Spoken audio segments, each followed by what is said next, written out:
বাচ্চা থেকে বুড়ো সবারই সন্ধেবেলাটা মনে হয় একটুখানি মুখরোচক কিছু খাই, কিন্তু সব দিন তো আর বাইরে থেকে এনে খাওয়া সম্ভব হয় না। আর মাঝে মাঝে মনে হয় বাড়িতে কিছু বানিয়ে খাই। তারপর আবার আমাদের পরপর দুদিন নিরামিষ সপ্তাহে, এই দুদিন বাইরের ভাজা পোড়া একদমই খাওয়া যাবে না। তাই আজকে বাড়িতে বানিয়েছিলাম সন্ধেবেলা এই তেলে ভাজা পিঠে।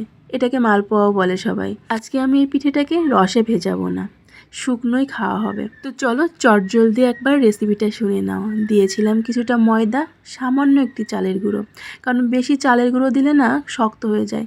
পৌষ সংক্রান্তির মধ্যে আমি অতটাও বুঝতে পারিনি, চালের গুঁড়ো দিয়েই বানিয়েছিলাম, এত শক্ত হয়েছিল যে সেটা খাওয়াই মুশকিল হয়ে গিয়েছিল।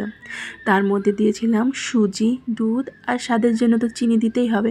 ভালো মতো ব্যাটারটা ঘন করে গুলিয়ে নিয়ে তারপরে যে তেলটা গরম করে তার মধ্যে ভাজতে শুরু করেছি। আর এত দারুণ ফুলে উঠেছিল না, মন চাইছিল শুধু বানিয়েই যাই আর ভেজেই যাই। কোনো কিছু বানাতে গেলে সেটা যদি পারফেক্ট হয় তাহলে সেটা লোককে দিতেও ভালো লাগে আর বানাতেও ভালো লাগে।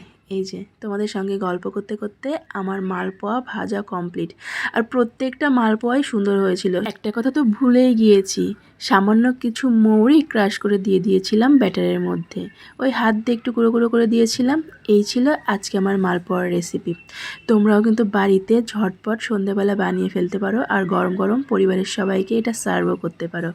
জাস্ট দেখো কতটা নরম তুলতুলে হয়েছিল। তো আজকের মতো এখানেই শেষ করছি, টাটা।